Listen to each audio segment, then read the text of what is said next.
Release date September 27th, 2022. Ladies and gentlemen, I'm your host, Joey. And I'm Mason. Welcome to another episode of TBD SportsCast College Football. This episode is entitled Struggle Weekend, kind of off of the Funny Main Johnson, the How Bama Fans React video guy, creating the video Struggle Zone, loosely based on the Twilight Zone, because it seemed like every team in college football this past weekend really struggled. Pretty much go right into TBD takeaways for week 4. Start out talking about Georgia, Kent State. With this game, I was a little surprised. I think a lot of people were, obviously. The number one defense supposedly giving up 22 points to Kent State. Everybody like, well, how'd that happen? I really think that when you look at the scheming and the play calling of Kent State, Georgia has never really been great at the hurry-up offense when we're on defense. When the defense gets hit with a hurry-up offense, we just don't react well. Again, we gave up a fake punt, too, on a 4th down. Like Kirby said, the defense really deserved the stop there, and they didn't get it. But overall, good win. If you go back and look at the offense, they gave up 3 turnovers, but besides that, Brock Bowers had a great game, 145 yards offensively, which is crazy. Just himself and the Georgia offense, like just the offense had like 100 yards. So, yeah, Brock Bowers definitely carrying, but he played great. Besides the 3 offensive turnovers, I thought Georgia offense had a great game. It's just the defense. Although I really am happy that, we'll get to this later, but I'm glad that Oklahoma lost to Kansas State, because all the Oklahoma fans were like, well, we beat Kansas State, or we beat Kent State by, 33, blah, blah, blah, blah, only gave up a field goal. And it's like, well, yeah, that's okay. Yeah, I mean, you're always going to get that out of any fan, really. Yeah, I was like, dude, so I was like really happy when they lost. I was like, yo, Oklahoma fans better not be saying nothing about Georgia after that. But the last thing I'll say about it is I'm glad that happened to our defense, though, because I remember the last time that we got hyped up by the media as like, this unbeatable team. We lost to Alabama in the SEC championship by almost 20 points. But remember what happened after that. We came back and we beat Michigan by 30. So I think that we'll be fine. I think we definitely need the, come back down moment. You're not as good as you think you are. You got to finish the season, got to play football. Got a good game on the road against Missouri this weekend. Missouri, as we saw last weekend, not that great of an opponent, but still, like Kirby said too, road games in the SEC, they're tough, man. So, but that's pretty much all I have to say about that. We'll move on. Let Joey talk a little bit next about the Clemson Wake Forest game. What'd you see there? What did you think? Yeah, I mean, since you talked about your team, I guess it's time for me to talk about mine. The Wake Forest Clemson game, honestly, probably one of the best performances by DJ by far. Offensively, the score didn't show how well the offense really played, but that offense was going. I mean, Wake Forest definitely played the run much better than they did last year. I mean, I think it was like over 300 yards rushing last year against Wake Forest, and I think we were just under 200 for this game. But the passing offense was incredible. Ngata was catching some incredible catches. And, DJ, no interceptions, which it means a lot from him. But, I mean, and, the defense, like I said, the score doesn't show much. But holding Wake Forest, I mean, dude, Wake Forest has one of the best offenses in the country. And I don't think anybody else can deny that. I still think Wake Forest is one of the better teams in the league. Hence why, I will always think that they're a top 15 team, no matter who they lose to, especially losing to Clemson. But, that game was one of the best games of this season as of right now. And, going into overtime was stressful. I really thought at that point Clemson was going to lose it. But, defense wins games, dude. And they really stepped it up. Bend, don't break. And that's what they live by. That's what they go by, no matter who the defensive coordinator is. And it really showed up and showed out. Yeah, and I'll make my take on this game real quick. I will officially upgrade DJ Ukulele back to DJ Uiagalelei. He had a great game. He played really well, like you said. No interceptions. He played smart. What a lot of people talked about after this game for Wake Forest, though, and the reason they lost this is they said that their defense didn't play that well, which I wouldn't necessarily disagree with that. I think there's some truth in that, but I think it's also, one, Clemson offense had a great game. They had a really great game. And the other thing is, offensive play calling for Wake Forest was super sus. I saw them try to run it up the middle against a top 5 front 7 at least 20 times that game. It's like it doesn't work. They did this in overtime too. After they've already, had lost yardage, barely got back to the line of scrimmage like 10 times. It's like you can't run it up the middle almost every play against a top 3 front 7. You just can't do that. So for me, I think Wake Forest probably a little bit, like you said, kind of deserved to win that game the way they played. But offensive play calling, I would definitely be taking a look at that if I was Wake Forest coach. For me, there's one offensive play call that it got really annoying because they kept calling the play because it was working. That RPO, the run pass option play, where they just waited and waited, then handed the ball off. That thing made me so mad, but I didn't understand why they stopped going with it. They were running up. They were running up the yardage and they were scoring based off of that one singular play, to be completely honest. And then all of a sudden they just stopped making that play call, which I was kind of questioning a little bit, and I don't even think I remember seeing it in the overtime plays, but play calling does come down to the coaching and the play calling, and at the end of the day, I feel like yes, Clemson still has some work to do with offensive play calling and working on those newbie defensive players, but and that was another thing.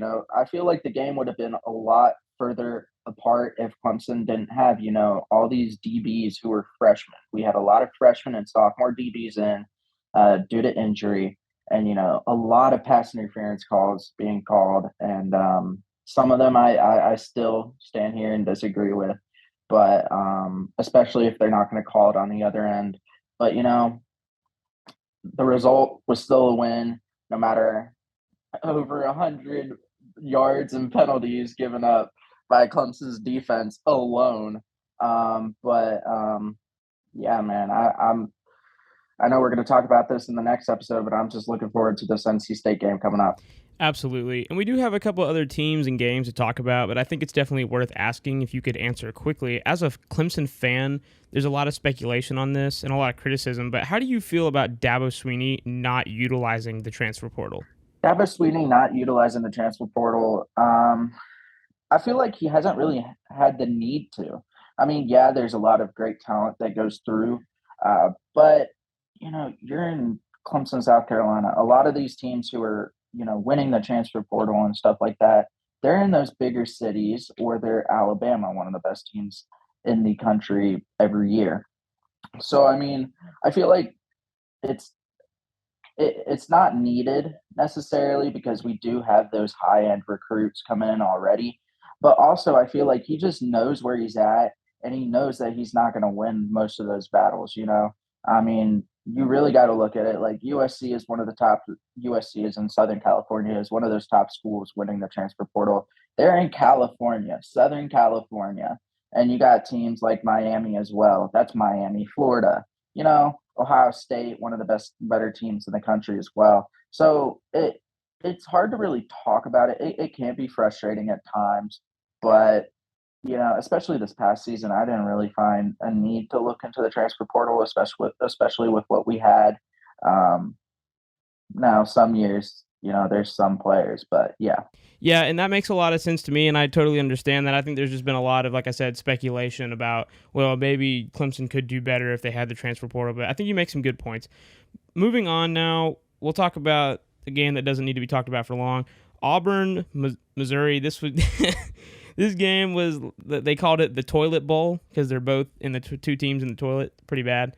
But this is the first game that we picked opposite on, and I picked Auburn to win because it was at Jordan-Hare. You picked Missouri to win because you just thought that Auburn was bad, and it turned out that Auburn won by the skin of their teeth on it was overtime.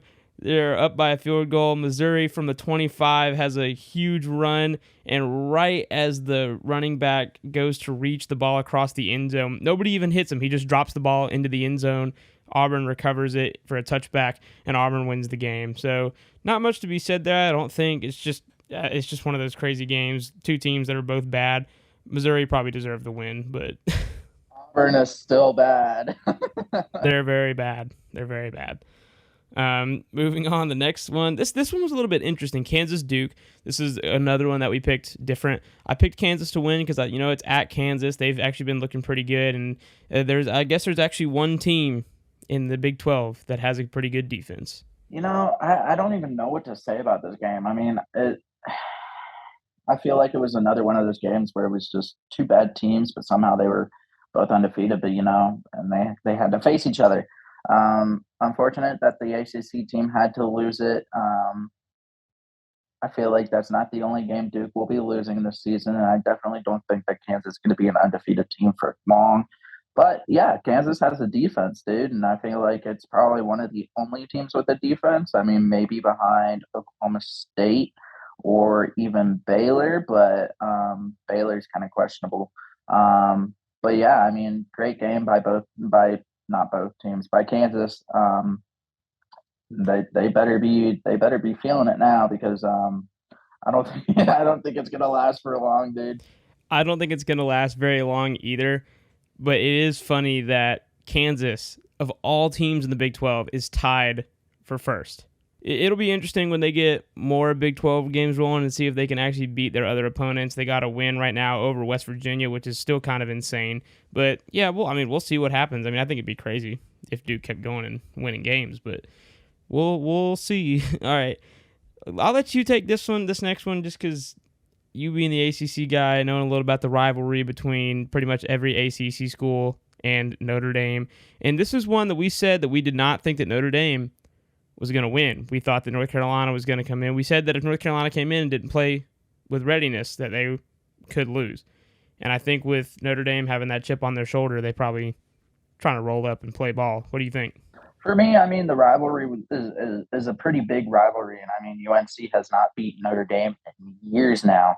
But, I feel like this was a job security game for Notre Dame's head coach, especially with, after losing those first few games, a lot of people were already looking for a new head coach, to be completely honest with you. But, just not a good game from UNC, at least at the beginning. They did come back towards the end, but for every game where you're coming back in the end, it's just always too late. I still think UNC is a pretty good team, maybe not one of the best, but I don't think Notre Dame is in conversation for the best at all. But, unfortunate loss by UNC. Congratulations to Notre Dame, I guess. I mean, what determined this game was they started the game ready, and UNC started the game a little past halfway. So yeah, it seemed like North Carolina had a pretty good start to the game. Opened up with a touchdown and just couldn't get anything else done in the second half. Notre Dame really ran away with it. So I mean, it's like we said, you just have to be ready to show up and play. And Notre Dame did show up and play. So we want to talk about, especially after this game, a team coming into the top 10 for the first time since like the early 2000s, 2006, I believe, or 2009. It's Tennessee. There's a lot of speculation around Tennessee. Are they good? Do they really deserve to be here? What's going down in Knoxville? What do you think? I think what anybody would think in years past, whenever Tennessee has gotten even considered for the top 10, and that is, this is just an overhype, and I feel like they're very much overrated. I feel like Tennessee is one of those teams that the media just loves. And, when the media loves them, the AP poll loves them. I feel like once they start playing teams who actually have their feet underneath them, their true colors will show. And I could be very much wrong. This could be the year that Tennessee is really good, but I don't know, dude. I just don't see it to where Tennessee is a top 10 team. I agree. And the thing about Tennessee is they have a really tough schedule coming up in the next couple weeks. This weekend, Tennessee is in Death Valley at LSU, which LSU is not great. They're 3-1 with a loss to Florida State. They've been kind of on the improve, but the thing is, Death Valley is just a really tough place to play. And if Tennessee goes in there with their head not completely screwed on, LSU may come away with this. But the weekend after that, Alabama. it's in Rocky Point, but and then 2 weeks after that, Kentucky. The week after that, Georgia. So they got a tough 4 weeks coming up. If they really can get through that, especially by Georgia of all people, that's going to be crazy. This year, I mean, I'm not going to say that they will, but I'm saying I think they have probably the best chance they've had in the last couple of years to beat Alabama. The thing about Tennessee, though, is I'm not saying they're a great team and, they're going to go to the playoff and, finish in the top 10, but I will say that Josh Heupel has done a great job with Tennessee. Hendon Hooker is a great pickup. Cedric Tillman, great pickup and wide receiver. They just look good. I mean, they had a little bit of close call against Florida this past weekend, but I mean, as a football team with a lot of injuries too, I mean, I think Tennessee looks good. For me, you already listed the next 4 games, and I guess this might give away my thought process for the next episode, but I definitely think that there's a big possibility that Tennessee could be going 0-4 for the next 4 games. It's very likely a possibility. But, I don't think they're bad. Don't get me wrong. I just don't think they're one of the top 10 best teams in the country. I mean, I feel like this is, like I said, this is always a speculation every year, and it just never seems to meet what everybody expects from them. I completely agree. I think that they've probably just, I mean, and they played some cupcakes at the beginning. Like, don't get me wrong. I mean, they got a great road win against Pitt and, a good win against Florida, but we'll see what happens against some real top 10 teams the next coming week. So we got 2 games that we want to talk about, and these 2 games this past weekend proved that the Big 12 still has no good defense. Texas and Texas Tech and OU and K-State. I mean, seriously, these were just high-scoring games. I mean, Texas and Texas Tech, no defense, took it into overtime.